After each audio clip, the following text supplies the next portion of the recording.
Bueno, para mí es un gusto como directora del Instituto de Estudios Sociales y Humanos poder dar inicio a esta conferencia, que es una iniciativa del Laboratorio de Investigación sobre Fronteras, LIF, le decimos cariñosamente, eh, y, y realmente agradezco a sus iniciadores, a Alejandro Benedetti, quien es investigador de la Universidad de Buenos Aires, a Liliana Vergesio de la Universidad Nacional de Jujuy y a Brígida Renoldi, que es investigadora de esta casa de estudios, podríamos decir que es el IESI, que es doble dependencia con la Universidad Nacional de Misiones y el CONICET.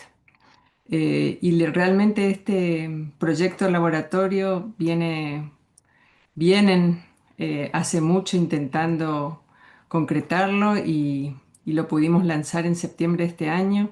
Así que esta conferencia forma parte o este ciclo forma parte de las iniciativas que tienen para generar debates, fortalecer al propio laboratorio y las investigaciones que estamos incentivando.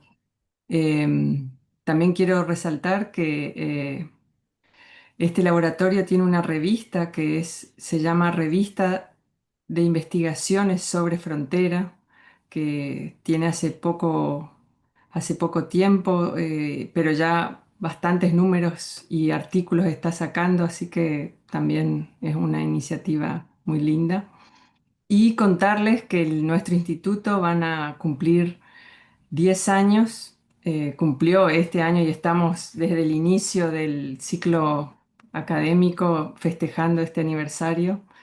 Eh, y bueno, ahora le voy a dar la palabra a Tania, que ella es una investigadora eh, que está esperando la efectivización, ya tiene el ingreso y está dentro de esta camada que quedó en en una nebulosa. Así que esperamos que pronto se concrete y que el algoritmo haga que forme parte de nuestro instituto. Ella es integrante del grupo de estudios sobre fronteras y regiones y también del laboratorio del LIF y es doctora por geografía en la Universidad de Buenos Aires y sus indagaciones se han orientado al campo de estudios sobre fronteras con atención en las relaciones transfronterizas y las movilidades cotidianas. Así que, Tania, te doy a vos la palabra para que presentes a Gastón. Bienvenido, Gastón, y a Facundo también, bienvenidos a esta actividad. Muchas gracias. Gracias Cecilia y gracias a Pietri por hacer posible la organización de este evento. También especialmente a Brígida Renoldi que nos acompaña aquí en la sala, quien realizó todas las gestiones para poder llevarlo adelante y junto con Alejandro Benedetti, ambos coordinadores del Laboratorio de Investigaciones sobre Fronteras, quienes enseguida pusieron a disposición este espacio para poder dar forma a este ciclo. Agradezco también entonces, aprovechando la oportunidad, a Celia Ruiz, perdón, desde el CIMSUR, Chiapas, en México, que no puede estar presente hoy, pero que fue con ella y fue allí donde empezamos a dar forma a esta conferencia, con la idea siempre de conocer nuevas investigaciones que estén abordando temáticas emergentes o novedosas para este campo de estudios sobre fronteras y ampliar así los cruces disciplinares y temáticos desde distintas latitudes de esta gran América. Y bueno, agradecemos especialmente la buena disposición de Gastón Gordillo de acompañarnos en la propuesta y por compartir sus indagaciones más recientes.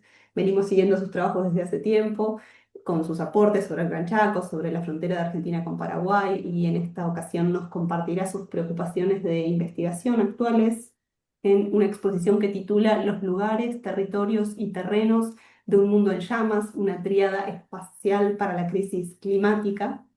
Gastón Gordillo es profesor en el Departamento de Antropología de la Universidad de British Columbia en Vancouver, Canadá, y miembro del Institute for Advanced Study en Princeton, Estados Unidos, durante 2025-2026. Ha realizado investigaciones etnográficas en varios lugares del Gran Chaco y norte argentino, entre gente comlec, guaraní y criolla, sobre lugares, memoria, conflictos territoriales y ruinas, sobre el impacto ambiental generado por la deforestación de los agronegocios y sobre el cambio climático. Ha ganado una beca Guggenheim y es autor de, entre otros libros, Los escombros del progreso, 2018, ganador de una mención honoraria del premio Víctor Turner a la escritura etnográfica.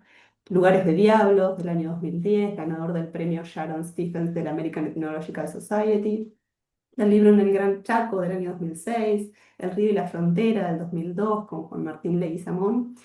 Y del libro compilado en 2010 con Silvia Hirsch, Movilizaciones indígenas e identidades en disputa en la Argentina. También agradecemos la presencia de Facundo Rojas, quien nos ayudará a pensar estos temas desde su formación especializada y su amplio conocimiento, quien estará aportando sus comentarios y observaciones a la exposición de Gastón. Facundo Rojas es doctor en Geografía por la Universidad Nacional de Cuyo, es investigador adjunto del CONICET en Argentina y profesor asociado a la materia de Epistemología de la Geografía de Cuyo. Sus investigaciones se desarrollan en el Grupo de Historia Ambiental del Instituto Argentino de Nivología, Glaciología y Ciencias Ambientales del CONICET. Se especializa en geografía histórica, historia ambiental y ecología política, y sus estudios se han centrado en el uso histórico de los bosques nativos en las tierras secas, así como en las dimensiones territoriales, sociales e históricas de la variabilidad climática e hidrológica. Agradecemos a ambos por estar aquí, por acompañarnos en esta propuesta y daremos inicio entonces a la exposición de Gastón Gordillo de aproximadamente 40 minutos y luego daremos la palabra al comentario de Facundo Rojas y por último abriremos un espacio de diálogo con las personas aquí presentes en la sala y en el chat de YouTube. Así que cuando quieras, Gastón, tenés la palabra. Bueno, muchas gracias, Tania, por la invitación. Lamento realmente de todo corazón el malentendido sobre el cambio de horario y que hayan tenido que esperarme 40 minutos. Pero bueno, les cuento un poco de dónde viene este paper que voy a presentar ahora. Eh, este es un intento de repensar nuestras categorías espaciales en el contexto de la crisis climática. No es un trabajo etnográfico, no se basa en trabajo de campo, es más bien un ensayo teórico, pero que recoge mi propia experiencia al vivir en Canadá, al vivir en Vancouver, donde cada verano el humo de los incendios forestales se transforma en una presencia espacial ineludible y bastante fuerte emocionalmente. Y eso empecé a leer más sobre el impacto de los incendios en el interior de Canadá y bueno, me surgió este ensayo teórico bueno, que recoge esta investigación que he estado haciendo sobre los incendios en Canadá en los últimos años y es parte de un proyecto en curso sobre el concepto de terreno, del que voy a explicar bueno, un poco ahora en unos minutos. Voy a compartir mi pantalla.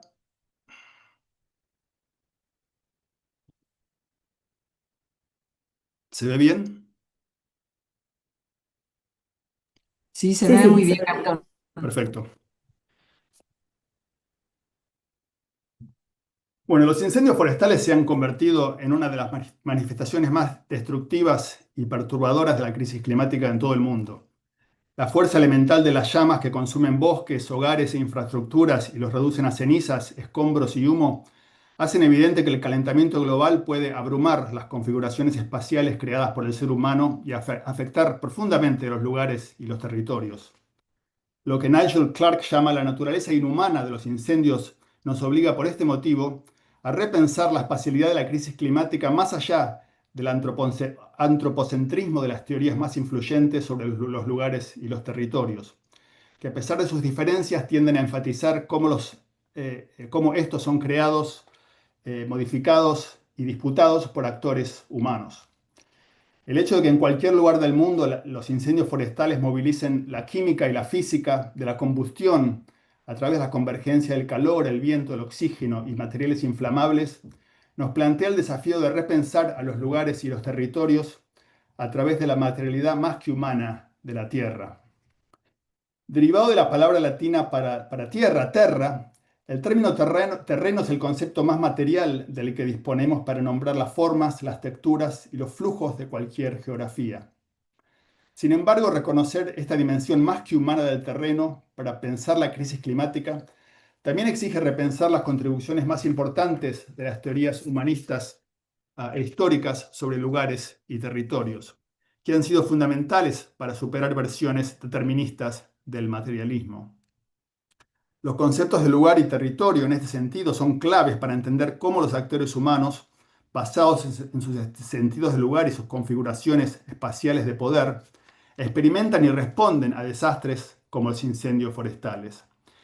Y el analizar los entrecruzamientos entre lugares, territorios y terreno es políticamente importante porque un proyecto de descarbonización radical y de justicia climática necesariamente va a implicar crear lugares y territorios colectivos cualitativamente nuevos, en sintonía con los ritmos materiales y más que humanos del planeta. En esta presentación propongo una tríada centrada en torno al lugar, territorio y terreno para examinar en primer lugar la espacialidad de la crisis climática y sobre todo de los incendios forestales en Canadá, donde vivo, y en segundo lugar la espacialidad de los movimientos sociales que luchan por la justicia climática en todo el mundo.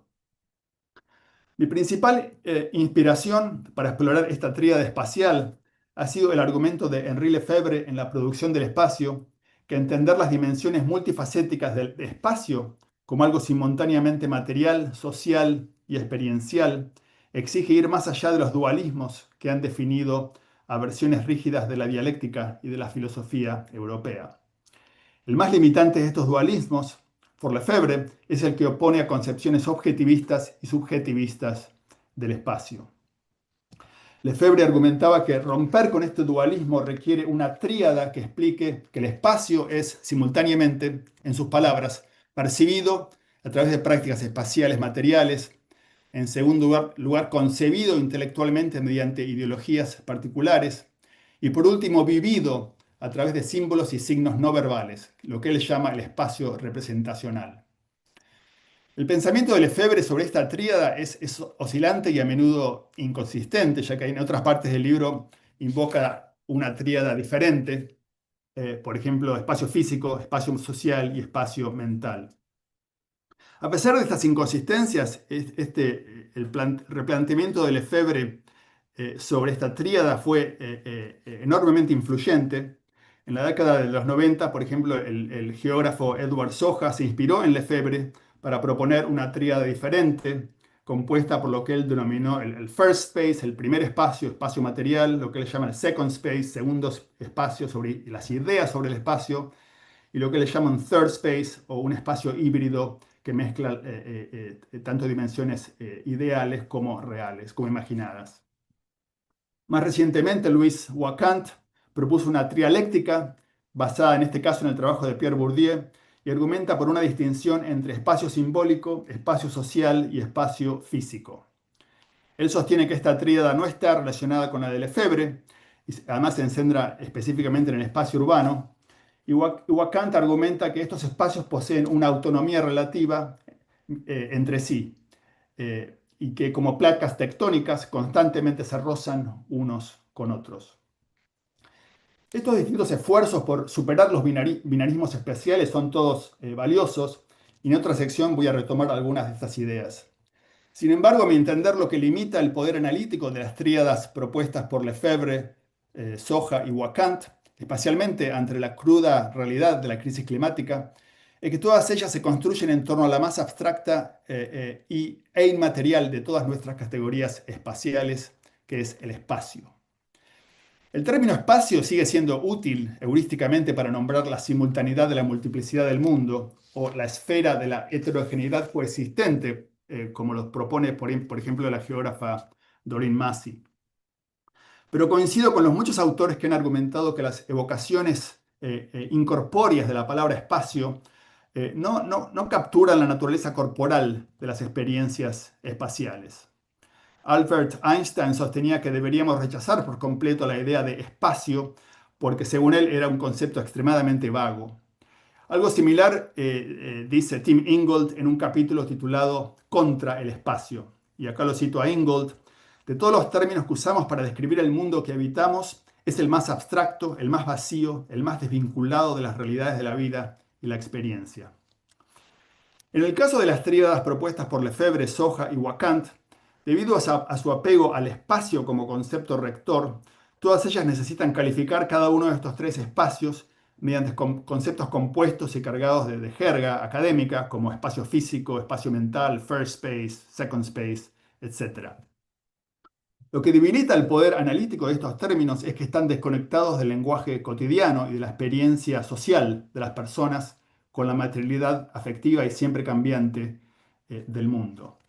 Estas tríadas, en resumen, terminan haciendo aquello contra lo cual Lefebvre había advertido, crear una abstracción, ya que, como él lo expresó, la tríada percibido, concebido, vivido pierde toda su fuerza si se trata como un modelo abstracto. A continuación propongo repensar el pensamiento triádico de Lefebvre, enfocándome en los conceptos más conocidos con los que ya contamos para nombrar la espacialidad humana como algo experiencial, disputado y material. Esto es lugar, territorio y terreno. Esta ya no es la tríada de Lefebvre, sino una tríada completamente distinta, ya que no hay una correspondencia directa entre lugar, territorio y terreno y las tríadas percibido, concebido y vivido, o espacio mental, espacio social y espacio físico. Pero hay algo que sí me sigue inspirando en Lefebvre, que él señala con mucho énfasis que lo que une estas tres dimensiones es que los humanos experimentan el espacio a través del cuerpo. El verano del 2023 fue el más caluroso nunca registrado en el mundo y Canadá fue afectada por una oleada de incendios, la oleada de incendios forestales más extensa y destructiva de su historia. El gobierno de la provincia de la Columbia Británica difundió en las redes sociales un póster con el título "Los incendios forestales amenazan los lugares que amamos". El póster está ilustrado con una foto, como pueden ver, de dos bomberos en un bosque, un hombre y una mujer, aparentemente en un descanso de combatir los incendios y defendiendo estos lugares que amamos de la destrucción.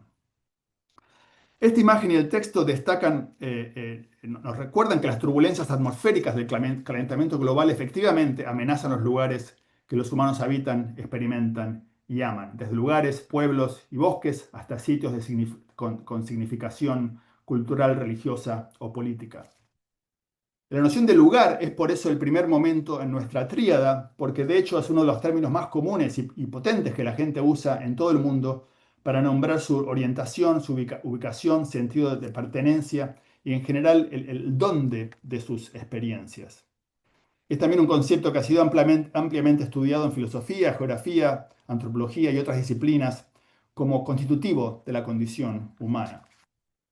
Como han argumentado autores influenciados por la fenomenología, como han argumentado autores influenciados por la fenomenología, los seres humanos nunca experimentan el espacio en abstracto o como una configuración puramente material. Más bien, las personas experimentan lugares particulares percibidos a través de sus cuerpos, sus sensibilidades culturales y afectivas y sus memorias.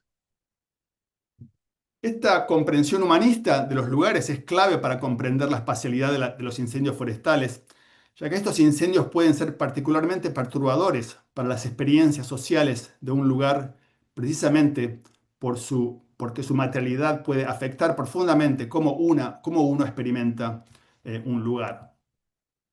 Además, los incendios forestales pueden afectar la percepción de los lugares incluso desde la distancia.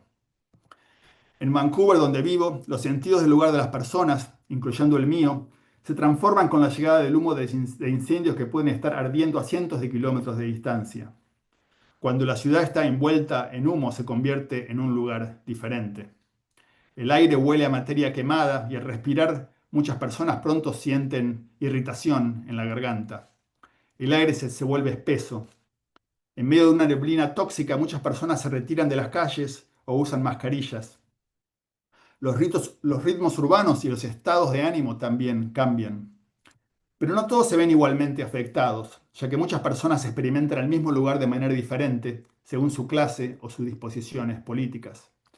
La atmósfera afectiva en las calles y en las conversaciones combinan, por un lado, la aprensión, el duelo, y por el otro, la indiferencia de muchas personas que siguen con su vida aparentemente sin perturbarse. Sin embargo, en áreas cercanas a las llamas de los incendios, los lugares ciertamente pueden transformarse de manera mucho más drástica.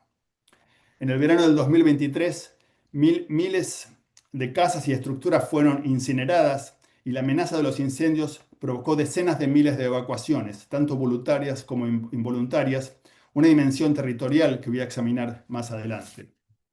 Esto me lleva a otra dimensión fundamental de los lugares resaltados por autores como Doreen Massey y Tim Ingold, que los lugares no son contenedores cerrados o introspectivos, sino más bien nodos abiertos, puntos de convergencia que, como diría Heidegger, reúnen imaginarios, relaciones y patrones de movimiento. Y como nodos, los lugares están, por lo tanto, social y materialmente interconectados con otros lugares, cercanos o distantes. La naturaleza nodal de los lugares se hace evidente cuando los incendios forestales generan evacuaciones masivas, obligando a las personas a abandonar sus hogares. En su libro Fire Weather o Clima del Fuego, el autor y periodista canadiense John Violent entrevistó a bomberos que combatieron los incendios forestales que en mayo del 2016 destruyeron gran parte de la ciudad de Fort McMurray, en Alberta, capital de las arenas bituminosas de Canadá. Los incendios fueron de los más destructivos nunca registrados en el mundo y forzaron la evacuación de 80.000 personas, la mayor evacuación generada por incendios forestales en Norteamérica hasta el momento. Los relatos de estos bomberos nos dan una idea del tipo de lugar en que se convierte una ciudad cuando es abandonada en medio de incendios forestales y las tensas y profundamente desorientadoras percepciones del lugar generadas por las llamas y por la ruina que generan. Debido a la velocidad y ferocidad sin precedentes del fuego, muchos bomberos declararon que nadie había visto algo así. El fuego se sentía tan monstruoso que muchos lo describen como una criatura salvaje. El jefe de bomberos de Fort McMurray lo llamó la bestia. La reducción de miles de casas a cenizas y el calor y el humo desorientaron a los bomberos cuyo hogar era Fort McMurray, pero que ya no reconocían el lugar. Debido al humo y a la desaparición de puntos de referencia, un bombero sintió que se estaba volviendo un extraño en mi propia ciudad. Esta alienación espacial se vio agravada por el hecho de que durante el día el humo negro era tan espeso que bloqueaba completamente la luz del sol y parecía como si fuera de noche. Y en medio del intenso calor y el humo, y acá cito a otro bombero, era como una privación sensorial y sobrecarga sensorial al mismo tiempo. El intenso paisaje sonoro de los incendios también contribuyó a este sentido de desorientación, lo cual incluía el rugido del propio fuego, descrito como el rugido de un tren de carga y el sonido de las casas detonando. Y acá cito a otro bombero. Oyes explosiones, boom, boom, boom, los tanques de propano estallan, las llantas explotan, los tanques de gasolina en los garajes, los tanques de aire comprimido. Cierre de cita. El ingenio tardó varias semanas en finalmente retroceder. Con miles de hogares destruidos, la ciudad permaneció desierta durante un mes. Aunque la reconstrucción de Fort McMurray comenzó poco después, el lugar ya no es el mismo. Miles de antiguos residentes nunca regresaron. Los efectos de los incendios de 2016 nos recuerdan que los lugares, como argumentan Edward Casey y Doreen Massey, son eventos espacio-temporales, arreglos nodales cuyas formas y matices culturales cambian con el tiempo y eventualmente llegan a su fin. Y en medio de la crisis climática, la amenaza de su destrucción por incendios o por tormentas hace evidente la finitud de cualquier lugar, ya sea una casa, un vecindario o un pueblo. Y nada hace más evidente la naturaleza eventual de los lugares que sus escombros, que a su vez se convierten en un nuevo tipo de lugar, pero cuya presencia es también un recordatorio de lugares pasados que ya no existen como tales. Estos diversos ejemplos muestran que un enfoque fenomenológico y nodal sobre los lugares es importante para captar las maneras corporales y culturalmente situadas en que las personas experimentan los incendios forestales y en general los efectos de la crisis climática. Pero la espacialidad de los incendios tiene dimensiones territoriales y materiales que a su vez exceden la idea de un lugar. Los lugares ciertamente evocan una materialidad particular y en muchos casos tienen un significado político. Por ejemplo, la defensa de lugares amenazados por el extractivismo o la ocupación de plazas durante protestas muestran, como argumenta Kimberly Peters, que los lugares no son tan diferentes como los territorios. Sin embargo, el concepto de territorio pone de relieve dimensiones político-espaciales que escapan a la idea de lugar, ya que destaca que los lugares están inmersos en constelaciones espaciales más amplias que movilizan diversas formas de control, gestión, apropiación, disputa y violencia. Y en el contexto de la crisis climática, los lugares también son parte de formaciones territoriales y jurídicas de poder, que en el caso de los incendios despliegan estrategias y recursos específicos para intentar combatir la propagación del fuego y además controlar la movilidad de la población. La literatura sobre el territorio es sin duda vasta y revela en primer lugar que los territorios no son necesariamente humanos. Es bien conocido que los pueblos indígenas del mundo, por ejemplo, suelen asociar territorios particulares con el poder más que humano y sensible, por ejemplo, de las montañas, para influir en los eventos de su alrededor, como muestra, por ejemplo, el trabajo de Marisol de la Cadena en los Andes. También está el hecho de, desde que la ecología se trabaja también sobre los territorios de animales no humanos, pero a su vez sabemos que bueno, la mayoría del trabajo en ciencias sociales sobre el territorio se centra en las formas espaciales de soberanía creadas por agentes humanos, tanto estatales como no estatales. Por ello, múltiples formas de territorios se superponen y coexisten en diversas escalas. La existencia, por ejemplo, continua de territorios indígenas dentro de los estados-nación, que otra Simpson examina como formas de soberanía anidadas, los territorios creados, por ejemplo, por los carteles narcos o las formas transnacionales de territorialidad creadas por las corporaciones globalizadas, confirman que vivimos en un mundo definido por lo que Rogelio Hesbert llama multiterritorialidades. Pero al mismo tiempo, como lo muestra Saskia Sassen, los estados-nación siguen siendo fuerzas territoriales muy significativas en la configuración de los lugares locales y formas regionales de organización espacial. Pero antes de analizar cómo estas dimensiones y conflictos territoriales son relevantes para examinar los incendios forestales en Canadá, es importante refinar aún más la idea de territorio, siguiendo en este caso la reelaboración del concepto por Stuart Elden. Elden se basa en el trabajo de Foucault para proponer conceptualizar los territorios no como áreas que pueden representarse en un mapa, sino como tecnologías políticas, dice él, a través de las cuales los actores políticos y principalmente el Estado buscan establecer control sobre el terreno. Durante los incendios forestales que cada verano arrasan muchas zonas de Canadá, la principal tecnología territorial desplegada por los estados provinciales y federales incluye, en primer lugar, obviamente, equipos de bomberos apoyados por vehículos, aviones y helicópteros.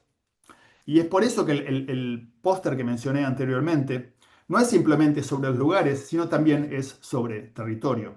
Evidente, por ejemplo, en el hecho que la bombera tiene una bandera canadiense en su uniforme. De hecho, esta foto fue publicada en la cuenta de Twitter del gobierno de British Columbia con un gesto claramente territorial expresado en el texto. Dice, British Columbia está trabajando con expertos en incendios para ayudar a prevenir incendios forestales. ¿Cómo puedes ayudar? Viaja responsablemente y sigue las prohibiciones y alertas. Esta línea anuncia que el gobierno provincial y los expertos en incendios son los principales actores que buscan prevenir incendios forestales, pero también interpela a los ciudadanos para que hagan su parte, comportándose de manera responsable y obedeciendo las prohibiciones y alertas del Estado. Pero otra una tecnología adicional y más contundente de territorialidad estatal durante los incendios son las órdenes de evacuación y la provisión de viajes no esenciales en áreas con intensos fuegos. A diferencia del despliegue de equipos de bomberos, estas tecnologías territoriales buscan regular los patrones de residencia y movilidad en y entre diferentes lugares. Esto ya se había hecho evidente en 2016 con la evacuación obligatoria de los 80.000 residentes de Fort McMurray.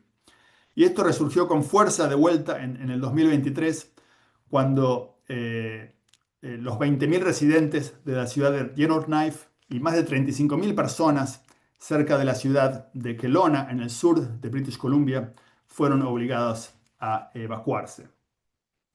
En este sentido, los incendios no solo alteran sentidos del lugar, sino que también activan prácticas territoriales por parte del Estado.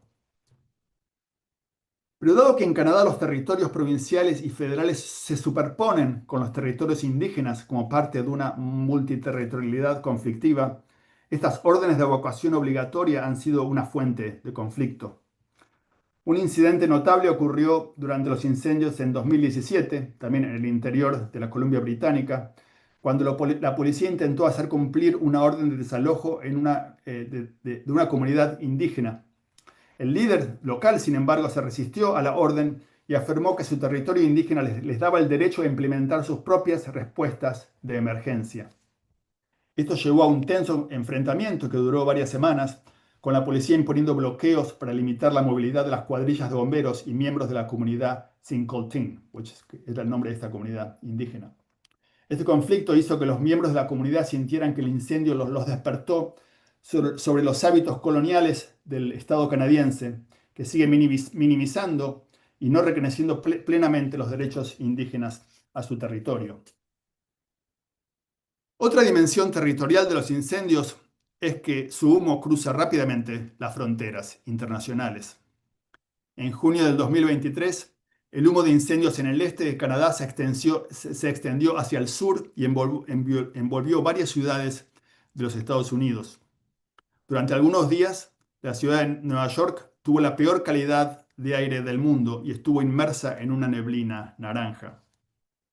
El humo alteró los sentidos del lugar e hizo que muchas personas permanecieran en el interior de sus hogares o usaran mascarillas en las calles. Algunos sintieron que este era un humo canadiense que amenazaba la soberanía de los Estados Unidos. El tabloide de derecha, el New York Post, tituló "Culpa a Canadá. Los incendios de Canadá sumen a Nueva York en un infierno de humo escalofriante". La representante Marjorie Greene, una de las figuras más conocidas de la ultraderecha del Partido Republicano, publicó en Twitter un video de un puente de Nueva York también acusando a Canadá.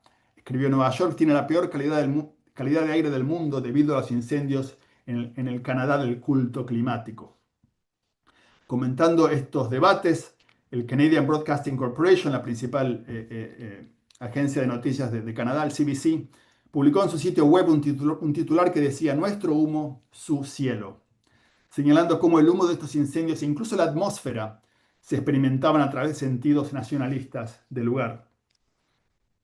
Estos diversos ejemplos de Canadá y Estados Unidos muestran cómo los lugares y los territorios se ven afectados por eventos climáticos, pero también cómo al mismo tiempo actores humanos responden a estos eventos de manera particular, apelando, entre otros factores, a sus sentidos de lugar y sus sentidos de lugar y sus lealtades territoriales y nacionales. Pero el hecho que la física del calor, el fuego y el humo trasciende los lugares y los territorios nos lleva al tercero y quizás el más complejo de los tres conceptos que estoy analizando en esta tríada: el terreno, por lo cual me refiero a las formas materiales, los cuerpos, flujos y atmósferas que conforman a todos los lugares y territorios del planeta Tierra y que por lo tanto incluye tanto ríos como montañas, como centros urbanos, pueblos o infraestructuras.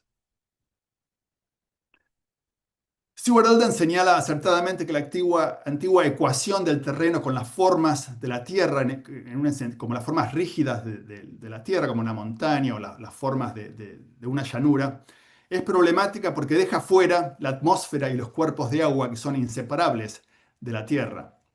De ahí la importancia, dice Elden, de una definición expandida del terreno que tenga en cuenta la multiplicidad voluminosa y en constante cambio del planeta.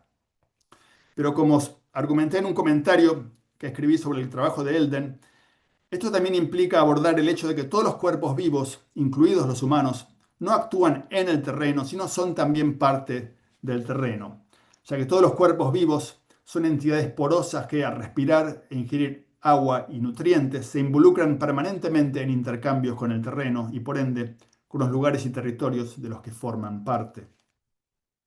Una complejidad adicional que plantea el concepto de terreno es que, como en el caso de los incendios forestales, es inseparable de la idea de naturaleza. Un problema bien conocido sobre el concepto de naturaleza es que su bagaje modernista implica una separación ontológica entre humanos y naturaleza, o entre sociedad y naturaleza, y por lo tanto la suposición de que los humanos no son de algún modo externos a la naturaleza en lugar de ser parte de ella.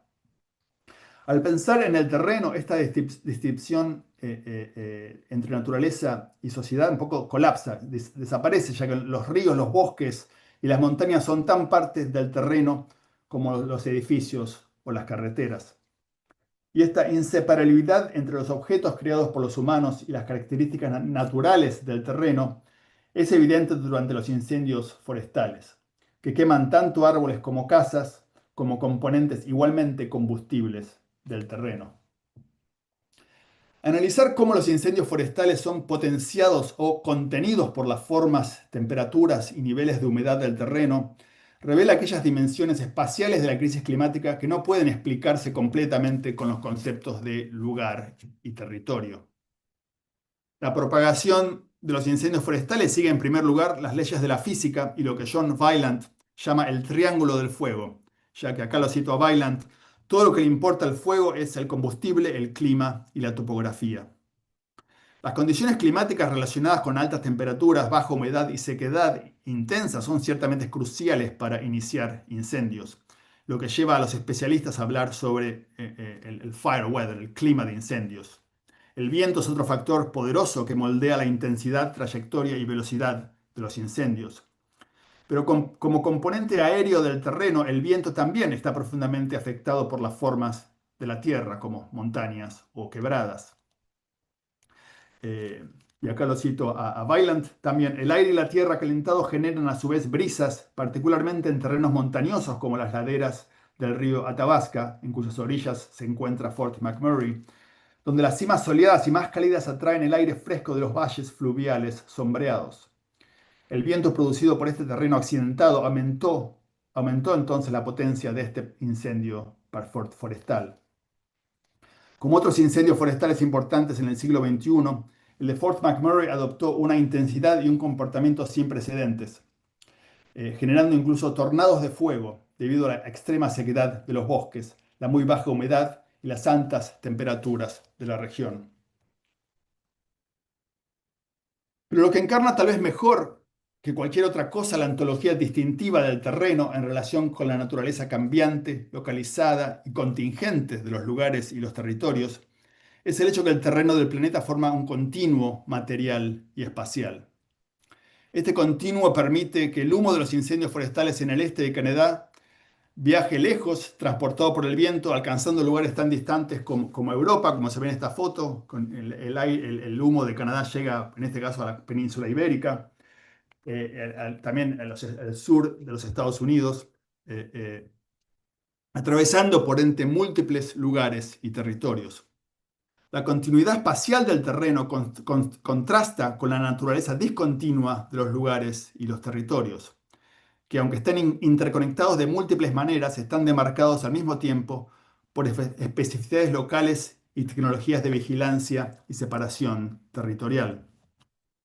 La continuidad espacial del terreno del planeta nos recuerda, por ende, que los actores humanos pueden experimentar los lugares y los territorios de manera diferente, pero que todos comparten una atmósfera que es universal y que se está llenando de dióxido de carbono y calentando en todos los lugares del mundo.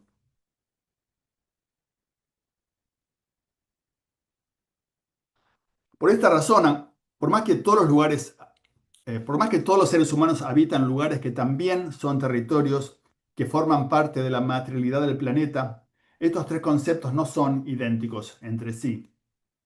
Cada uno de estos tres términos da cuenta de algo que los otros dos no dan cuenta.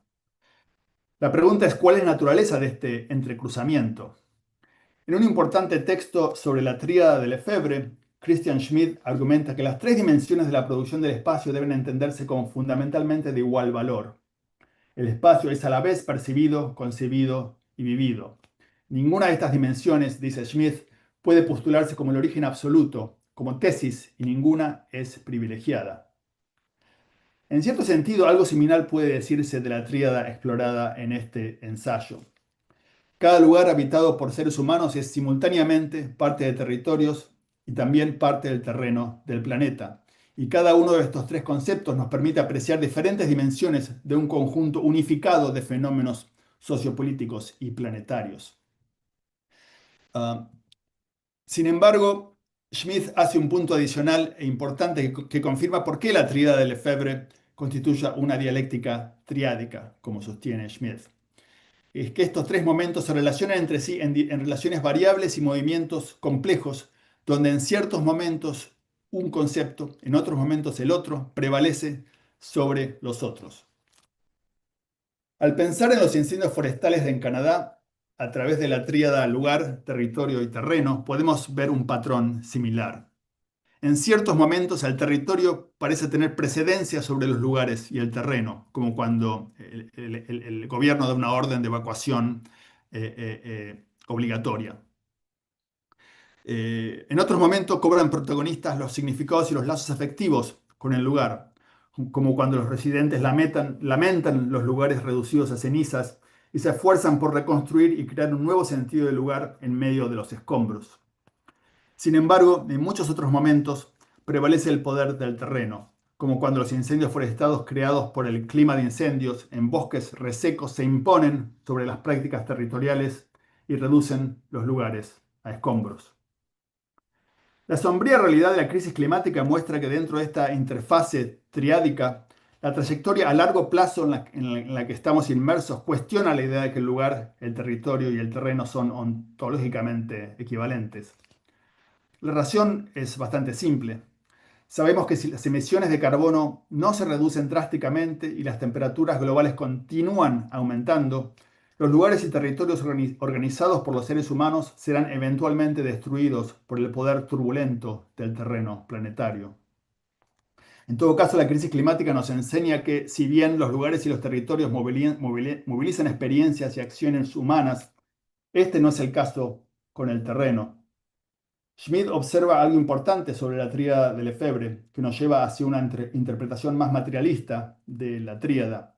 Y acá lo cito a Schmidt: la práctica social material tomada como el punto de partida de la vida y del análisis constituye el primer momento en la tríada. Y esto nos trae a mente el famoso argumento de Marx en los Grundrisse sobre la dialéctica que moviliza otra tríada, la formada por la producción, la circulación y el consumo. Marx sostenía que la producción, la circulación y el consumo están dialécticamente imbricados y son inseparables entre sí. Sin embargo, también advertía contra los hegelianos que estos momentos no son idénticos y que el punto de partida y el momento en el que el ciclo comienza de nuevo es la producción. Algo similar puede decirse con la tríada lugar, territorio, terreno. Aunque son inseparables, sin duda, y los lugares y los territorios pueden generar potentes agencias sociales y políticas, el proceso comienza de nuevo en el terreno, dado que los lugares y los territorios son eventos humanamente definidos y en última instancia fugaces. En el enfoque ecológico de la percepción visual, James Gibson escribió: el organismo depende de su entorno para su vida, pero el entorno no depende del organismo para su existencia. Algo similar puede decirse en nuestro caso, ya que mientras los lugares y los territorios dependen del terreno del planeta para su emergencia y reproducción, lo contrario no es cierto, ya que la Tierra no depende de los lugares y los territorios humanos para su existencia. Por ello, analizar los lugares y los territorios desde una perspectiva no antropocéntrica significa reconocer el vacío generativo que define el terreno del planeta. Por vacío no me refiero a la nada del terreno, sino más bien a aquellas fuerzas más que humanas que escapan y niegan las experiencias y apropiaciones humanas del terreno. Y esto es algo que incluso los defensores más humanistas de concepciones del lugar reconocen. Voy a saltar una cita para ahorrar tiempo de Dorkheim, donde reconocía este vacío constitutivo del terreno, y ahora ya voy a leer mis conclusiones. La primacía ontológica de la materialidad elemental de la Tierra como anterior y posterior a los lugares y los territorios creados por el ser humano no significa que el terreno sea una categoría más importante que estos últimos. De hecho, este axioma materialista sobre la finitud de la agencia humana en el contexto de la crisis climática debería ser un llamado para politizar aún más nuestras nociones de lugar y territorio. Una tríada espacial sintonizada con la crisis climática y con los esfuerzos por evitar una catástrofe climática implica, ante todo, crear lugares y territorios novedosos comprometidos con la abolición de la hegemonía del capitalismo fósil. En la producción del espacio, Lefebvre escribió: una revolución que no produce un nuevo espacio no ha realizado todo su potencial. De hecho, ha fracasado en tanto que no ha cambiado la vida misma. Y después agrega: una transformación social, para ser verdaderamente revolucionaria, debe manifestar una capacidad creativa en sus efectos sobre la vida cotidiana, sobre el lenguaje y sobre el espacio. Leído en el contexto de la inminente catástrofe climática y a través de del lente de una tríada que involucra los lugares, los territorios y el terreno, Lefebvre nos recuerda que una verdadera revolución emancipatoria para combatir la crisis climática requeriría una transformación cualitativa y profunda de los lugares y los territorios, y en especial su sintonización con los ritmos más que humanos del terreno en un mundo sometido al calentamiento global. Ruth Gilmore nos ofrece una visión de este horizonte revolucionario cuando escribió que la libertad es un lugar, recordándonos que la libertad se convierte en una realidad tangible solo a través del cultivo de lugares definidos por relaciones de cuidado, sanación, reciprocidad y solidaridad. Los movimientos que están a la vanguardia en las luchas por la justicia climática y ambiental en todo el mundo, de hecho, están rediseñando y creando lugares locales de forma creativa en este sentido, ya sea defendiendo lugares de su ruina contra industrias extractivas, produciendo lugares colectivos definidos por prácticas agroecológicas y de soberanía alimentaria, o rediseñando lugares urbanos para facilitar formas de transporte sustentables. Pero estos movimientos también son conscientes de que para que este proceso de creación de lugares sea efectivo, debe convertirse también en un proyecto territorial que desafíe el poder del capitalismo fósil. Es por eso que territorio se ha convertido en el concepto más destacado utilizado por los movimientos sociales en todo el mundo para nombrar la espacialidad de sus luchas. En Canadá, esto es evidente en los movimientos indígenas que defienden su territorio contra, por ejemplo, la expansión de oleoductos en sus territorios. Obviamente, como ustedes saben, en América Latina, en Argentina, el concepto de territorio es un concepto clave entre los movimientos sociales, en mi caso los movimientos sociales campesinos con los que trabajo en Salta y en Jujuy, y en general entre los movimientos de base radicales y feministas en prácticamente toda América Latina. Territorio nombra zonas de conflicto y disputa que movilizan compromisos corporales con los lugares y el terreno. Y por eso activistas feministas e indígenas de Centroamérica han desarrollado esta idea en el concepto de cuerpo-territorio, que destaca que el cuerpo es la materialidad primaria a través de la cual se despliega la noción de territorio y que las luchas territoriales son, por ende, procesos corporales de contestación. Estas nociones politizadas de territorio son dignas de mención porque están atentas a los ritmos materiales y más que humanos del terreno, ya sean bosques, ríos, montañas o ciudades. Además, actualiza una antigua sensibilidad espacial entre rebeldes, guerrilleros y revolucionarios de todo el mundo, quienes han sabido desde siempre que el terreno es un aliado de los débiles y que han aprovechado las formas de las montañas, bosques, ciudades, plazas y calles para fortalecer acciones colectivas y encontrar refugios ante la represión estatal. Por eso también las luchas climáticas del futuro y la misma posibilidad de que la idea de una revolución climática deje de ser un sueño utópico, exigirán de los movimientos sociales que luchan contra el capital fósil una doble sintonización con el terreno.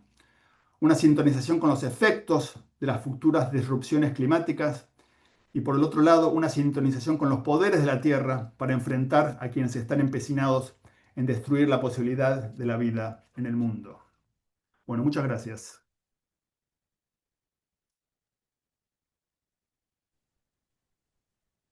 Muchas gracias a vos, Gastón, por tan nutrida exposición. Ahora vamos a dar la palabra a Facundo Rojas, que nos compartirá sus comentarios, sus apreciaciones. Eh, sí, cuando quieras, Facundo. Bueno, muchas gracias, Tania. Muchas gracias por la invitación. ¿Se me escucha ahí? ¿Bien? Sí, perfecto. Bueno, la verdad que es un placer poder escuchar esta presentación y haber tenido la suerte de leerla antes y me, me seducen siempre mucho las ideas de Gastón Em, y me parece que es muy bueno esto para que pensemos los geógrafos y diferentes especialidades. Lo que se me ocurrió cuando leí es que, bueno, me gusta mucho que se siga trabajando estas ideas que allá Gastón publicabas por el 2021, creo, en este trabajo de algo así que en castellano era algo como el poder del terreno, la materialidad afectiva del planeta Tierra en la era de la revolución, algo así, donde analizabas las contribuciones de Eldem en la teoría del terreno y proponías quizás politizarlas un poco más mediante esta abordaje más corporal, más materialista y no tan antropocéntrico. Em, una pregunta que me surgía en aquel momento y ahora leyendo y escuchándote, una pregunta un poco autocrítica a nuestro campo era ¿por qué los geógrafos, acá en Argentina por lo menos, trabajamos mucho más el territorio, el lugar y no tanto el terreno, ¿no? Esas tres categorías que vos hoy planteás en esta triada. Esto es una pregunta que hago al auditorio y quizás puede ser por una cuestión idiomática. eh, no- algunas respuestas vos diste, ¿no? El territorio tiene sus ventajas, digamos, sus oportunidades para los movimientos sociales, el lugar también hacia otros planos, hacia otras dimensiones. Yo no sé por qué entonces el terreno no tanto. Si bien hay gente que la ha trabajado en Argentina, no tiene tanta fuerza y tiene una potencialidad que vos destacás muy bien, que es de alguna manera superar algunos complementar y superar algunos de los otros, de las otras nociones, ¿no? Me gusta mucho lo que vos contás explicás del espacio. Eh, Siempre sentía o sentíamos varios colegas que el espacio es una categoría demasiado abstracta y vos lo has puesto en palabras, ¿no? Muy fuerte en nuestra identidad, pero a su vez muy difícil de transmitir, muy ambigua, muy equívoca. Em,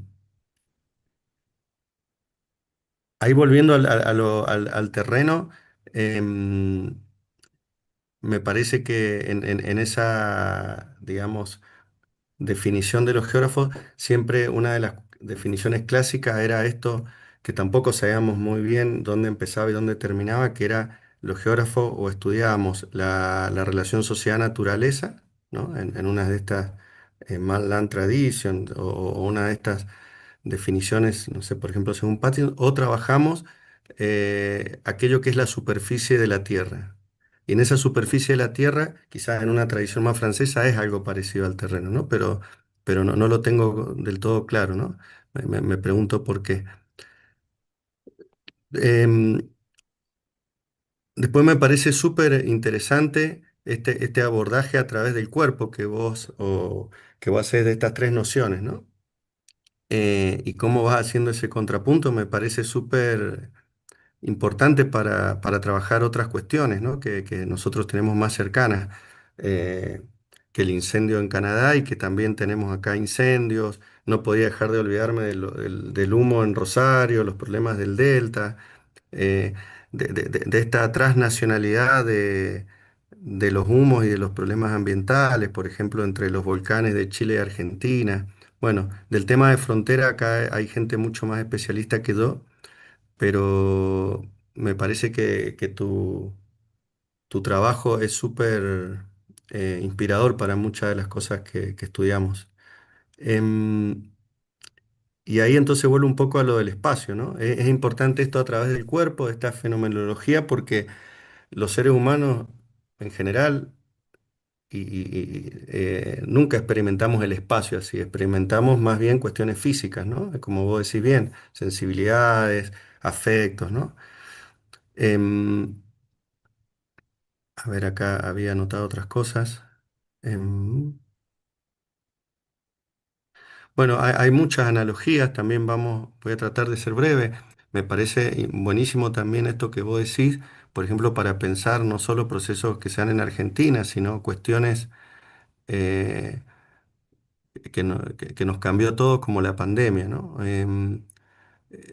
dónde se activaron esas prácticas de lugar, territoriales y que a veces no detectamos, ¿no? Y que después vimos efectos. Em, y ahí me parece que, como el otro día conversamos en otro conversatorio también de la Universidad de Buenos Aires, me parecía muy bueno que los geógrafos y que muchos cientistas sociales sigamos discutiendo esto del territorio, porque también el territorio me parece una noción muy usada y que por momentos significa muchas cosas, ¿no? O sea, no nos ponemos muy de acuerdo y los movimientos sociales o ciertos actores sociales extraacadémicos los- tienen un uso más práctico y más concreto. Entonces, por eso me parece muy buena tu reflexión y una pregunta era, ¿qué te parece?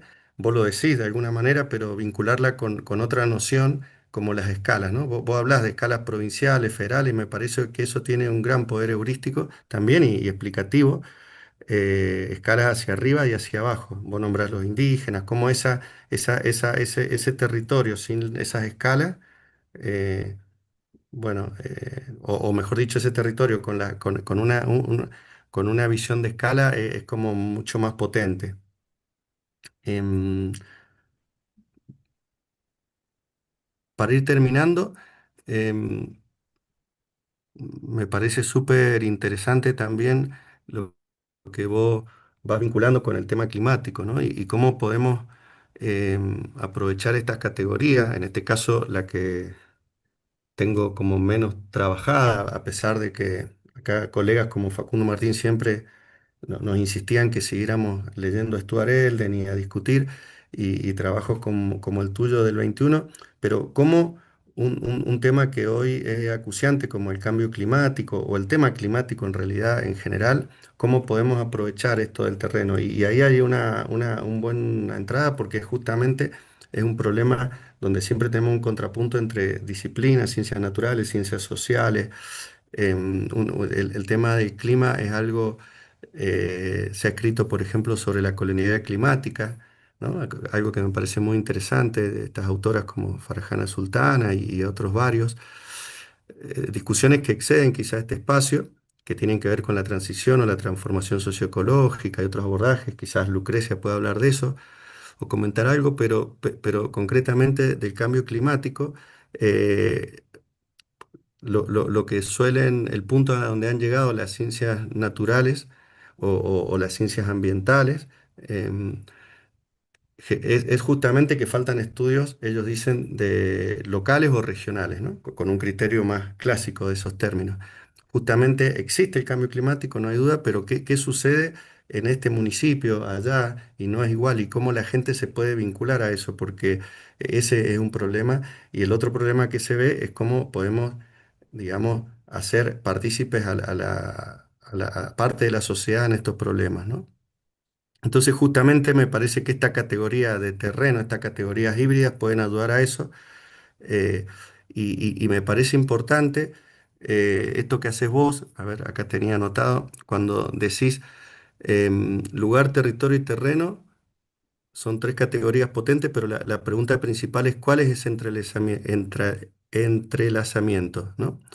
Son movimientos complejos donde en cierto momento uno o el otro prevalece, ¿no? No hay uno más importante que el otro, pero sí es verdad que en algún momento uno prevalece. Y después decís que, bueno, el terreno quizás es el punto de partida, ¿no? El terreno, em, los otros dos son más antropocéntricos. ¿M? Entonces, una pregunta que me hacía es, qué bueno esto de tener este punto de partida porque nos permite, digamos, vincular varios enfoques, superar esta dicotomía, pero también es bueno pensar cuál es el punto de llegada o qué podemos hacer, ¿no? O sea, esa visión antropocéntrica, a su vez, es donde podemos intervenir, creo. Eh, y donde podemos intervenir, quizás como vos decís, a través del cuerpo, ¿no? A través de las experiencias.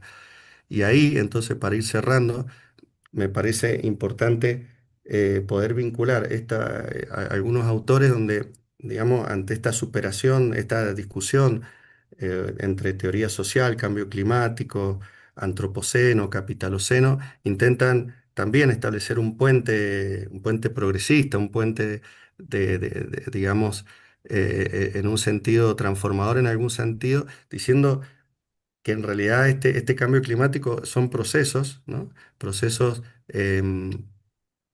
donde el, digamos, los procesos antropogénicos sobre el ambiente global se superponen, se imbrican a los procesos clásicos que veíamos en el siglo XX. Entonces no hay un antagonismo entre estudiar la desigualdad, la pobreza, algunos problemas, sino y el cambio climático, sino más bien hay una imbricación que debería ser híbrida, porque hay una nueva vulnerabilidad social que ahora también está en clave climática, ¿no? Entonces, esta categoría de terreno me parece muy potente, y la pregunta sería entonces, la pregunta que me hago, no solo a vos, sino me hago, eh, cómo poder, digamos, vincularla a estas tres en este punto de llegada, cómo podemos, eso es lo que este trabajo de los movimientos sociales en el territorio, este trabajo del lugar, de lo más fenomenológico, pero que tiene sus límites,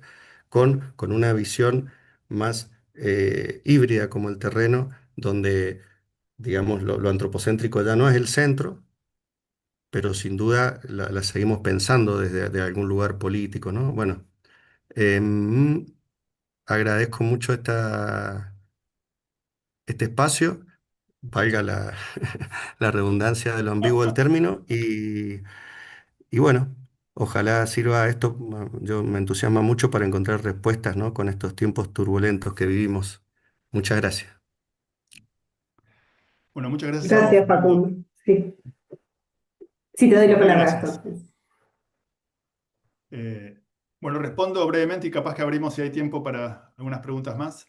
Eh, sí, voy a empezar con tu último comentario, que es tal vez el núcleo político del argumento, ¿no? O sea, por un lado, sí, yo digo, como los lugares y los territorios son humanamente creados y eventualmente son finitos, como la vida humana obviamente lo es, un poco el decir que el terreno, digamos, es anterior y posterior a los lugares y los territorios es recordarnos, bueno, de la materialidad del planeta. Porque, algo que tal vez podría trabajar un poco más es que para mí terrenos es una forma de hablar del planeta Tierra. O sea, es un concepto más abarcador y totalizante, tal vez. eh, en el sentido de que sí, obviamente si la crisis climática continúa a este ritmo, los lugares y los territorios eventualmente desaparecerán y bueno, y el terreno del planeta va a seguir, eso sabemos, del mismo tiempo que el terreno planetario existía antes de que hubiera humanos en el mundo. Eh, pero lo que vos decís del punto de llegada, eh, y un poco lo que quise decir al final, al mismo tiempo, eso no quiere decir que el terreno sea la categoría más principal. De hecho, yo diría que nuestra prioridad debería ser sobre cambiar los lugares y los territorios. O sea, políticamente, como somos humanos y obviamente aspiramos a seguir viviendo en este mundo y que la crisis climática, con suerte en el futuro, no sea tan tremenda, pero políticamente los conceptos de lugar y territorio creo que son más importantes que el terreno, porque obviamente a mí no me interesa que el terreno siga existiendo cuando los humanos se hayan extinguido. Obviamente nuestra prioridad es transformar los lugares y los territorios para crear formas sustentables y más justas de vivir en este mundo, ¿no? Entonces, volviendo a tu pregunta del punto de llegada, yo diría el punto de llegada deberían ser los lugares y los territorios, o cómo politizar y transformar los lugares y los territorios, y de formas, bueno, de que el colapso climático obviamente no siga su curso. Eh, pero me gustó cómo planteaste la pregunta, lo del punto de llegada y el punto de partida. Lo voy a seguir pensando. Vos mencionaste algo al principio y con esto tal vez termino. El tema lingüístico, yo soy perfectamente consciente que el término terreno en español tiene una especificidad con respecto a terrain en inglés, que terreno a su vez se usa, como ustedes saben, para hablar de un terreno en venta, ¿no? O sea, tiene un sentido ligado a la propiedad de la tierra, que en inglés no existe ese significado. Entonces, es una, sí, una especificidad lingüística del término en español que a veces siento que tengo que aclarar por el sentido coloquial de terreno, sobre todo en Argentina, ¿no? Eh, pero bueno, en definitiva sí, para mí es un término que alude a lo que tradicionalmente en geografía física se llamaba el espacio físico, ¿no? El terreno físico. Eh, y un poco sí, mi primer trabajo con temas espaciales fue, por ejemplo, en Lugares de Diablos, el concepto de lugar era fundante de mi trabajo, incluso más que territorio. Pero bueno, básicamente yo llegué a terreno al darme cuenta que el concepto de lugar, con toda su riqueza y su importancia, que como traté de dejarlo en claro, sigue siendo fundamental en las teorías del espacio, pero hay algo que el concepto de lugar no llega a explicar, ¿no? Entonces, por eso ahí me empecé a interesar en explorar el concepto de terreno. Eh, Así que bueno, te agradezco muchísimo, Facundo, me encantaron tus comentarios, me alegro que el texto te gustó y bueno, me gustaría escuchar otras preguntas o comentarios en estos minutos finales. Gracias, Gastón. Bueno, tenemos aquí la primera mano levantada de Alejandro Benedetti. Si alguien más tiene alguna pregunta aquí en Zoom, por favor levanten la mano y vayan habilitando sus cámaras y luego vamos a dar lectura a las preguntas que ya se han presentado en YouTube. Eh, bu- bueno, hola Gastón. Mientras hablabas, pensaba en una cosa que tiene que ver con algo así como la historia de los conceptos. En el sentido de que tengo la sensación que cada tanto se ponen de moda y, y pierden eh, unos conceptos frente a otros. Pensaba, por ejemplo, en un concepto que es muy parecido al de terreno, al menos como se fue formulado en la geografía francesa, que es el de medio, ¿no? Y otro concepto que anda circulando últimamente, que es el de ambiente. Y cuánto hay en la construcción del concepto la moda, ¿no? O la ponderación de los conceptos, la moda y la necesidad de abrevar o dar cuenta de ese concepto, ¿no? Cuando yo ingresé a la carrera de geografía en el año 1990, en ese momento hablar de región estaba muy de modé, era hacer de la dictadura prácticamente, al igual que hablar de la geopolítica. Bueno, tiene que ver con que la geografía de ese momento estaba intentando transformarse y, y apareció el concepto de espacio, valorización del espacio, y con el tiempo apareció la idea de territorio, ¿no? Y un poco lo que dijiste recién, bueno, fue perdiendo fuerza porque finalmente todo era territorio, ¿no? Y si todo es territorio, nada es territorio. Eh, y, y últimamente tengo la sensación que aparece esta idea de terreno, que a mí me parece interesante, pero que, digamos, no es nueva, en cierta forma. En realidad lo que estamos haciendo es sacarle el polvo y tratar de darle nuevos matices. Y también me preguntaba, y también le pregunto a Facundo, ¿dónde está quedando el ambiente? ¿No? Porque de alguna forma todas las discusiones de quienes están trabajando con la idea de terreno y esto de lo poshumano, más que humano, etcétera, también de alguna forma circulan en este amplio campo de los estudios ambientales. ¿Qué hacemos? Dejamos, empezamos a archivar el ambiente porque ya no nos gusta y no es novedoso y hablamos del terreno. Lo digo en términos colectivos, ¿no? Como también supongo yo que para justificar a veces nuestra, qué sé yo, eh, producir y producir y producir, se nos agota un concepto y vamos a uno nuevo y me parece que colectivamente hay esos dos conceptos, territorio y ambiente, se están agotando efectivamente y algo que dijiste que me parece importante también es que es importante, y esto es algo que creo que desde la geografía aprendimos más desde la antropología, que es de alguna forma etnografiar el uso de los conceptos, en el sentido de cómo circula en distintos grupos humanos, cómo se apropian cómo se empoderan determinados grupos humanos, personas, sectores, a partir de el uso de los conceptos, como por ejemplo el de territorio, pero también al hacerlo, de alguna forma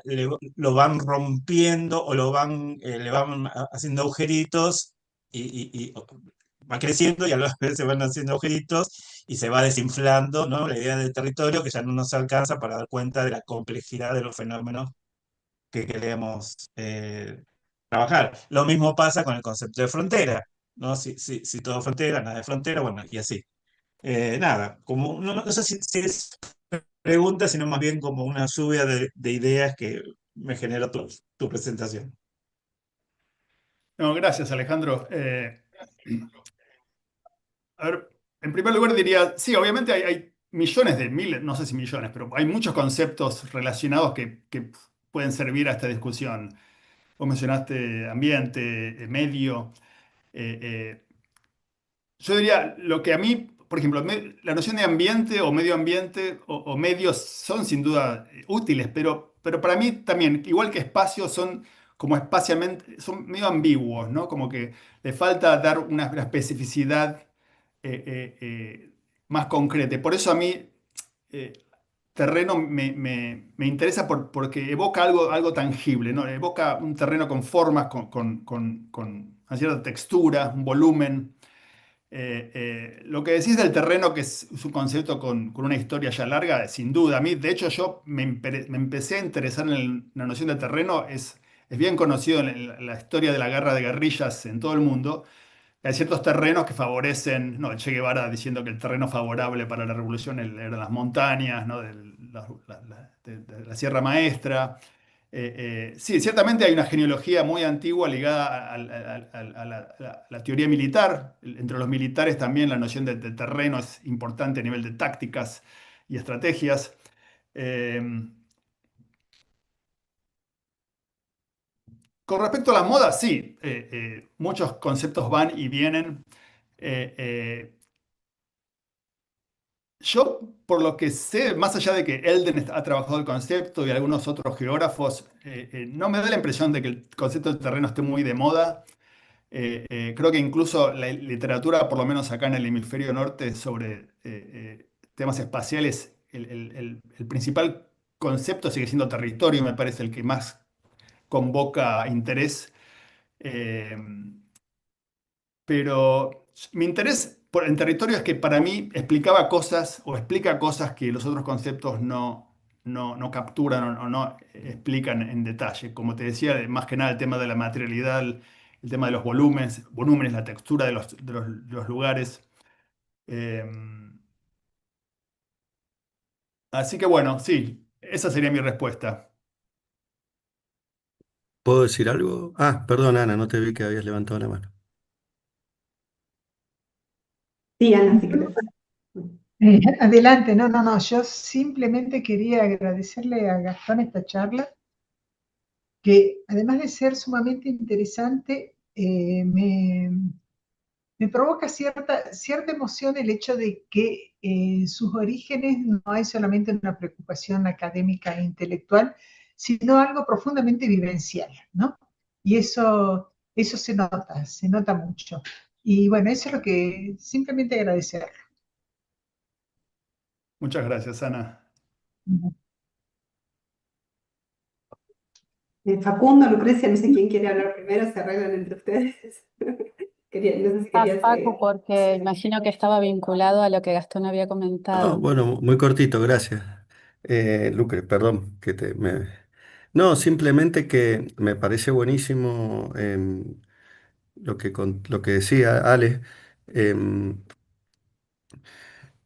Personalmente, y viene un poco de estas charlas que también teníamos la semana pasada, personalmente sobre los conceptos me parece, últimamente me interesa tanto o me interesa más lo que produce la academia, pero también me interesa lo que se produce fuera de la academia o ese vínculo que vos dijiste bien etnográfico, ¿no? Y en distintos lugares. Entonces, personalmente creo que, y esto es más una cuestión personal, no teórica, yo creo que rompiendo un poco esto que venía siempre de que uno se aferra a un concepto y lo use como una cosa así, como una camiseta, hasta que no va más. Siempre hay un corazoncito, siempre hay algo que te gusta más, pero quizás también son cajas de herramientas los conceptos, ¿no? Más metodológicos y hay que ver en cada momento cómo usarlo. Sobre lo ambiental, creo que, bueno, me interesa mucho, pero no resignaría, ¿no? Me parece que es otra discusión. Personalmente, y esto sí quería decir, una preocupación que yo tenía al comienzo de la carrera era que era este vínculo entre las ciencias naturales y las sociales. Nosotros estamos en el YANI, el Instituto de Ciencias Naturales, pero somos de ciencias sociales. Quiero ser de ciencias sociales, no renuncio a ser de ciencias sociales, me encantan las ciencias sociales, la geografía social, pero yo pensaba desde el comienzo de hace ya 20 años que teníamos que dialogar más con las ciencias naturales, pero no con las ciencias, sino con eso que hoy, o sea, de otra manera, ¿no? Pero eso nos daba un sesgo, como a Ale le decían que podía ser de moda estudiar geopolítica o región, yo me sentía como con un gusto positivista que tenía que ocultar de alguna manera, porque estar cerca de los naturales era ser positivista o algo así.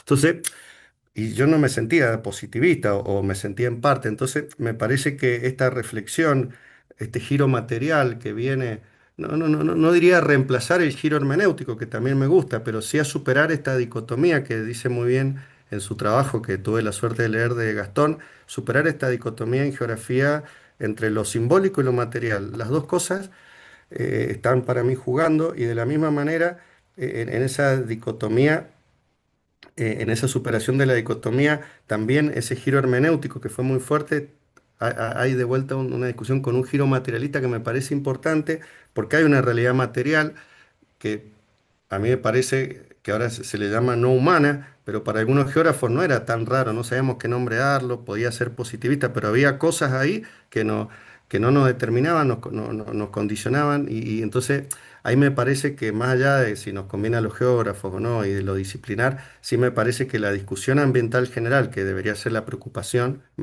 digamos, es importante que esté lo simbólico y lo no humano, lo simbólico y lo material, y en lo material están los animales, están las plantas, está la montaña, ese terreno, ese volumen, esa textura. En ese sentido, digamos, festejo estas categorías en tanto solicitan este diálogo. Después, bueno, podemos discutir en cada caso cuál nos gusta más o menos.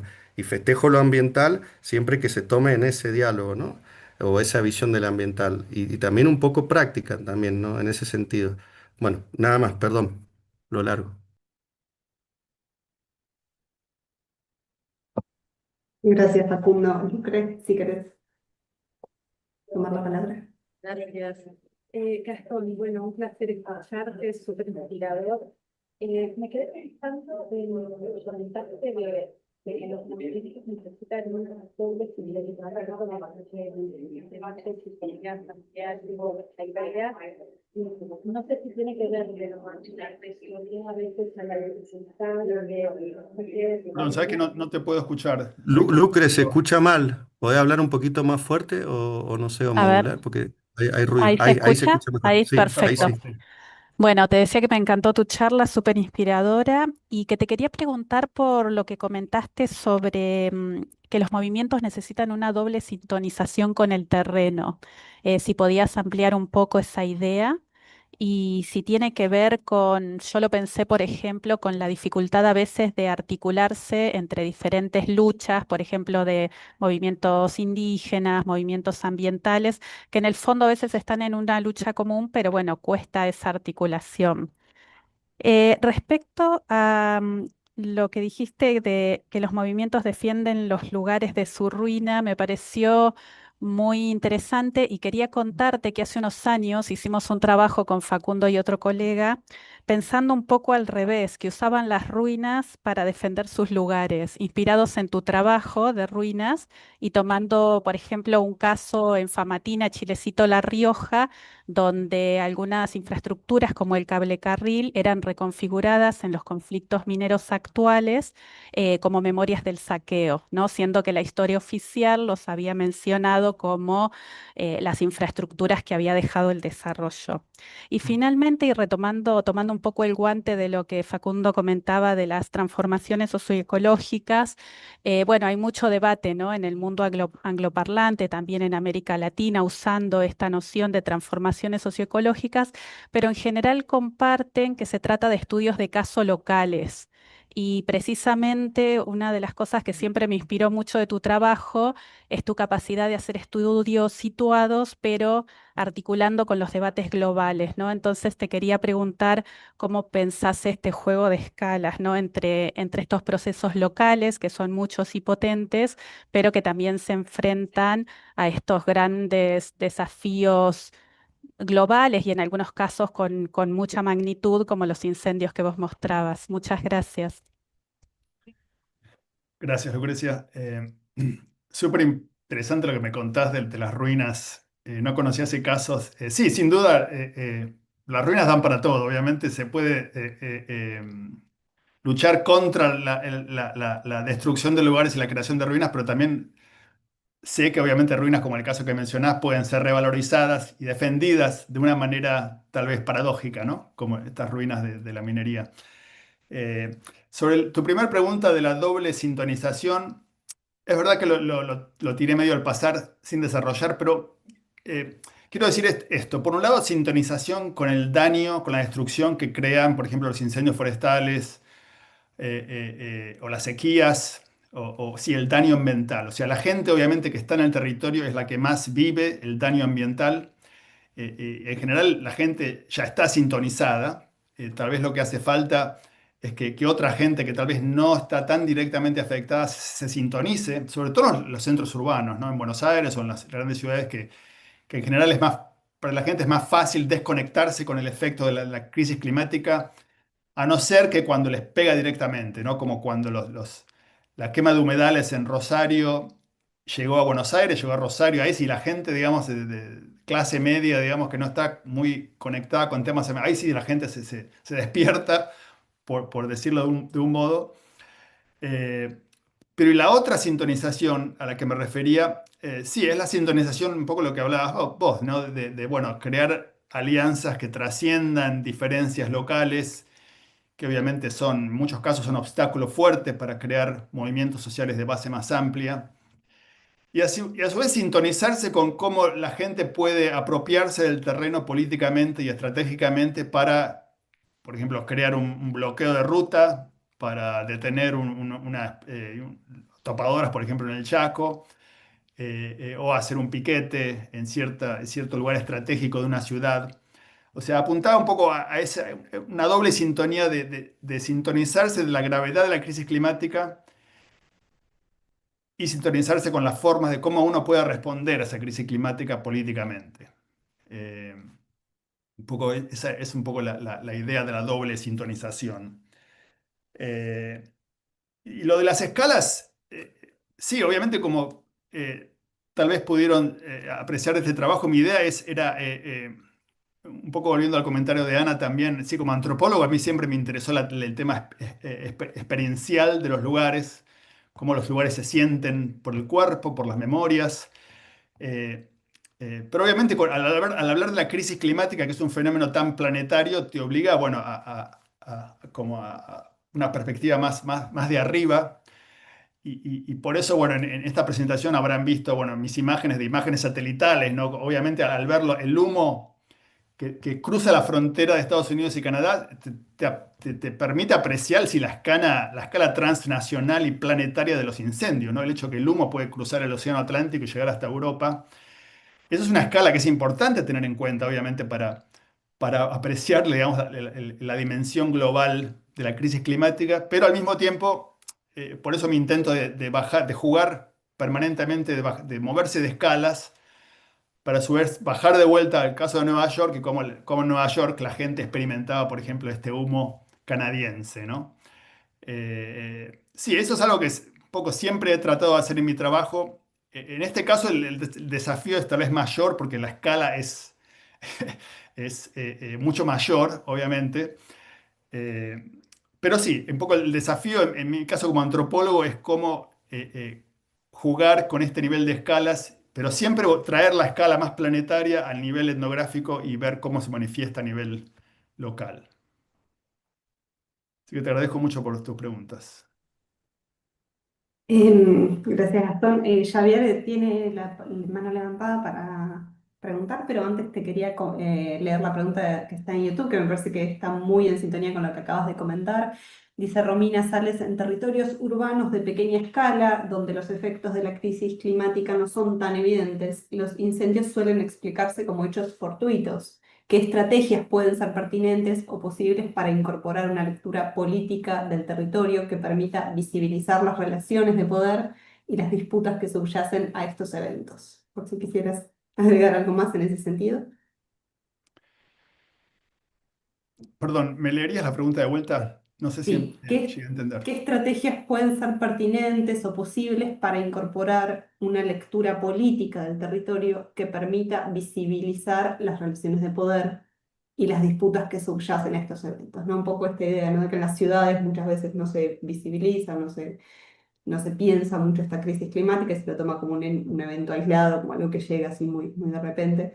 eh, y un poco, ¿no? Con esta doble sintonización que hablabas recién, me parece que de alguna manera ya respondiste un poco en esta línea.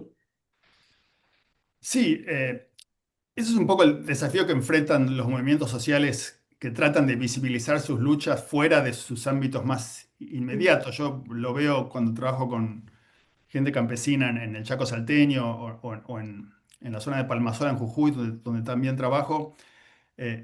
Ellos permanentemente tratan de establecer conexiones con centros urbanos, crear lazos con movimientos sociales urbanos, con aliados, ya sea abogados ambientalistas o activistas urbanos, para visibilizar. Y ahí, bueno, hay múltiples estrategias, ¿no? Como hacer manifestaciones en centros urbanos, campañas mediáticas. Bueno, eso depende, digamos, de cada lugar. Las estrategias son múltiples.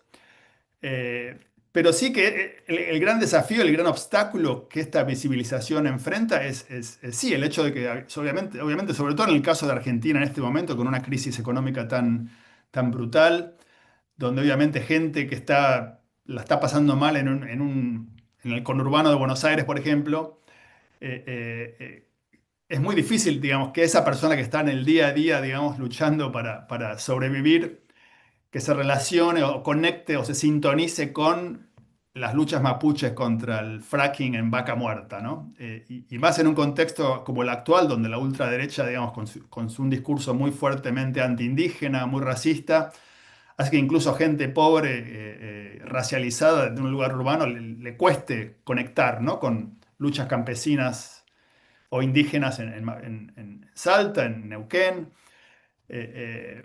Sí, y ahí, bueno, el desafío es tremendo. Y obviamente para revertir eso va a hacer falta mucho trabajo y, bueno, y un cambio de paradigma que obviamente, como ustedes saben mejor que yo al estar allá, es un momento muy difícil, muy sombrío.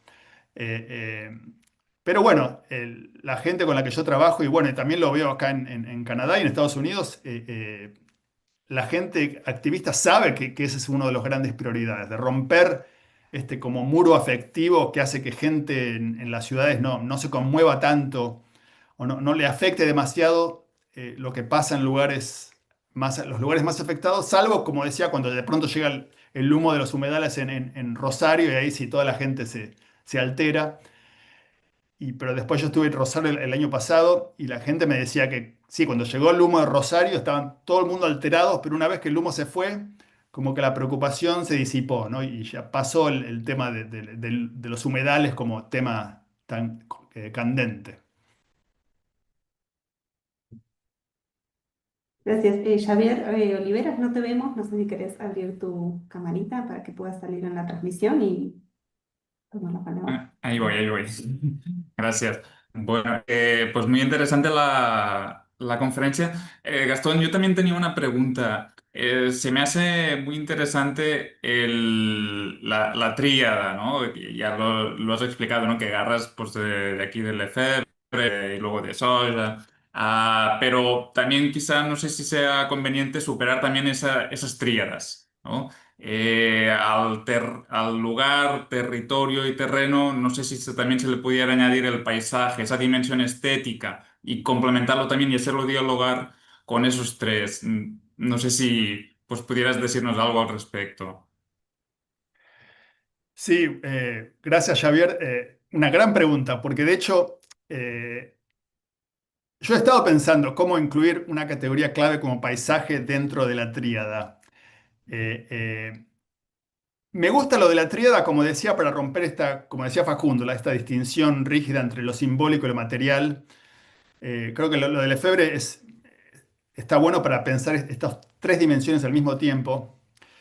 Eh, lo de paisaje, yo diría que el paisaje es una categoría de perspectiva, ¿no? O sea, el paisaje, como sabemos, tiene una historia como concepto ligado a las pinturas, digamos, en la modernidad europea.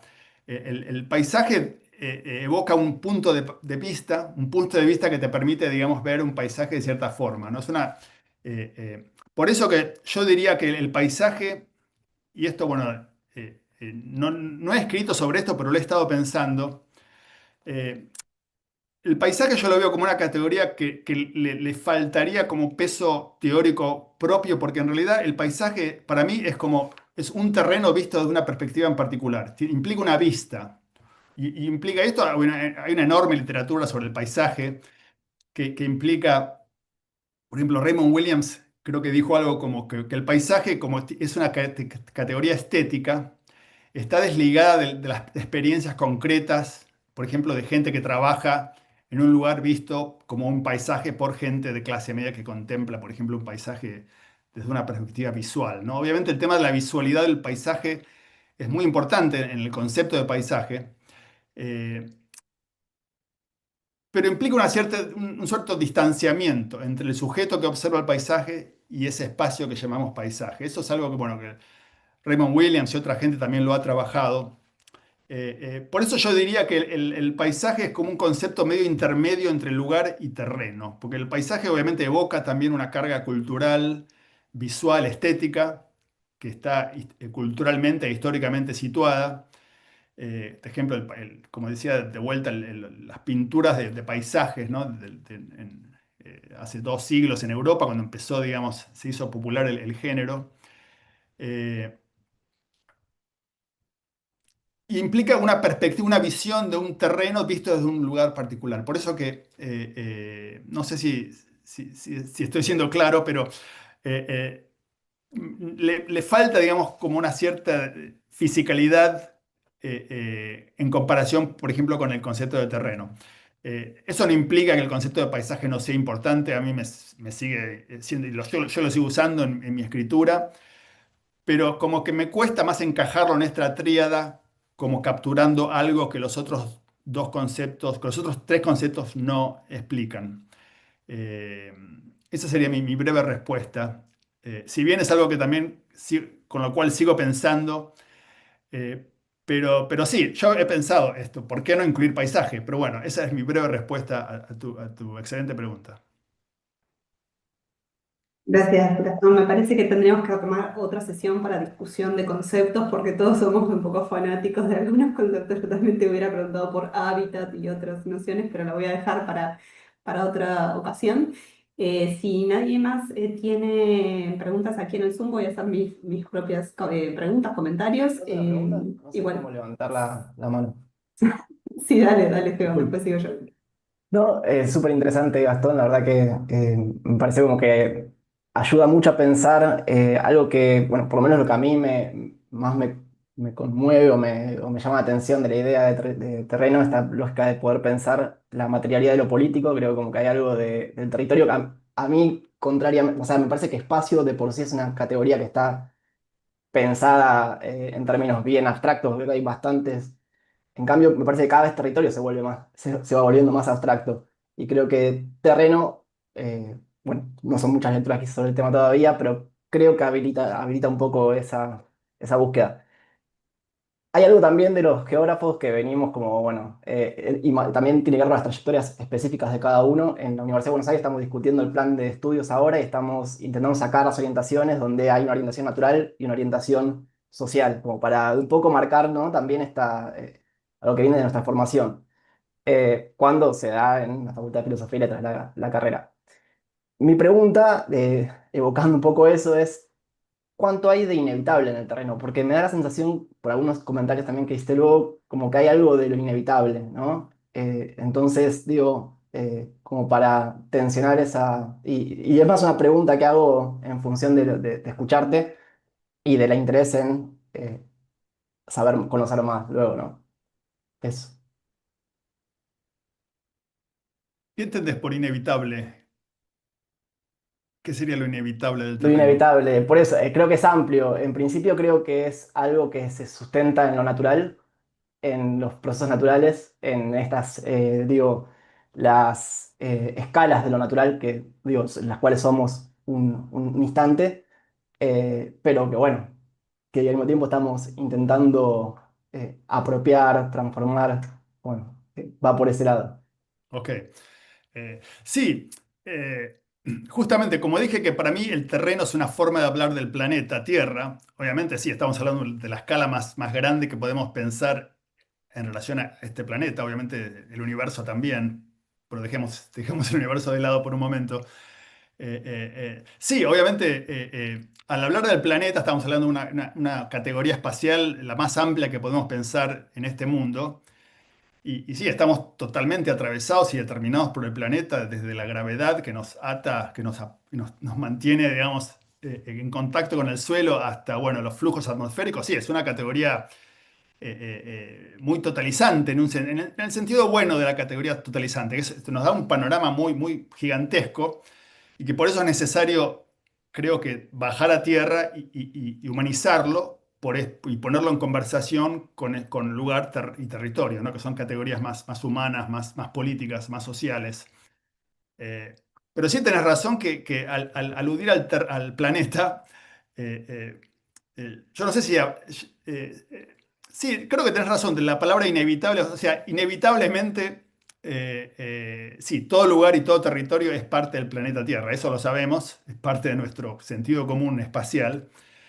Eh, pero a su vez, bueno, con eso no hacemos mucho, o sea, ahí es donde es necesario también desmenuzar más y ver cómo, bueno, a su vez los seres humanos a su vez transforman esto, no llegué a trabajarlo, pero las formas del terreno son permanentemente modificadas por la acción humana, ¿no? O sea, con la deforestación, la expansión urbana, obviamente son todos efectos muy profundos de los humanos sobre el terreno.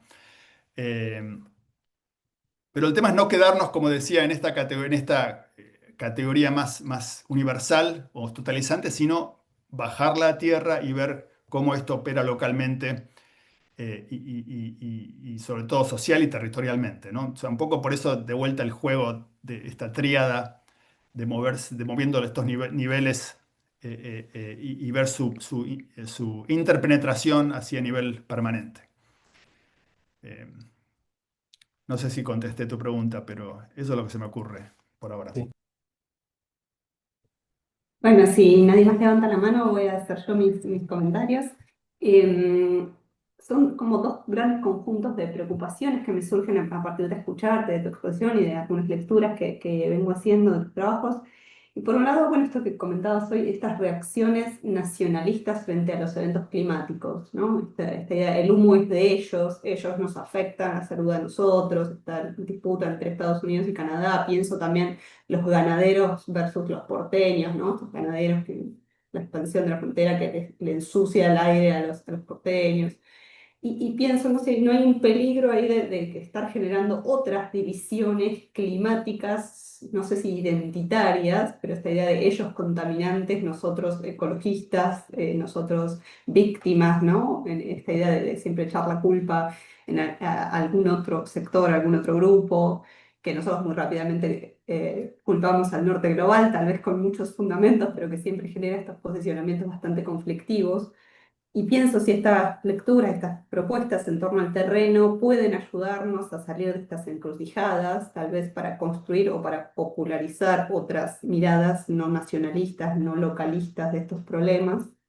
Eso por un lado. Y por otro lado, eh, reconociendo el poder del terreno, que nos invitas a hacer en tu trabajo, pienso cómo esto puede ayudarnos a responder o a pensar las posturas que plantean que el cambio climático no es causado por la humanidad, ¿no? Que excede los tiempos y las escalas de lo humano y que le quitan cualquier forma de responsabilidad a la humanidad. Entonces, ¿cómo evitar estas miradas más despolitizadas del debate? Siempre atendiendo a este llamado que haces bien, bien claramente de politizar aún más las nociones de lugar, de territorio. Pero esto, ¿no? ¿Cómo evitar, en todo caso, que esta priorización del terreno, en algún sentido, el reconocimiento del poder del terreno, no nos lleve a estas lecturas más despolitizadas que están muy de moda últimamente? Gracias, Tania. Sí, el tema de los nacionalismos, este verano también, este verano pasado acá en Canadá, Estados Unidos también, con los incendios forestales de Canadá pasó lo mismo. Varios republicanos en estados de Estados Unidos se quejaban al gobierno canadiense de que el Canadá mandaba humo. Lo que implica obviamente aparte, viniendo de Estados Unidos, el país, Estados Unidos en la época de Trump, ¿no? Que el tipo está avanzando con la extracción de combustibles fósiles a full, negando el cambio climático. Eh, eh, sí, obviamente esto se relaciona con el negacionismo del cambio ambiental, también fuerte con el gobierno de Milei. Yo creo que el tema eh, y también lo que decías vos, o sea, obviamente al hablar del poder del terreno, con esa idea quiero aludir sí, al poder, el poder de la tierra de afectar a nuestra experiencia de los lugares, bueno, que es muy claro con la crisis climática, ¿no?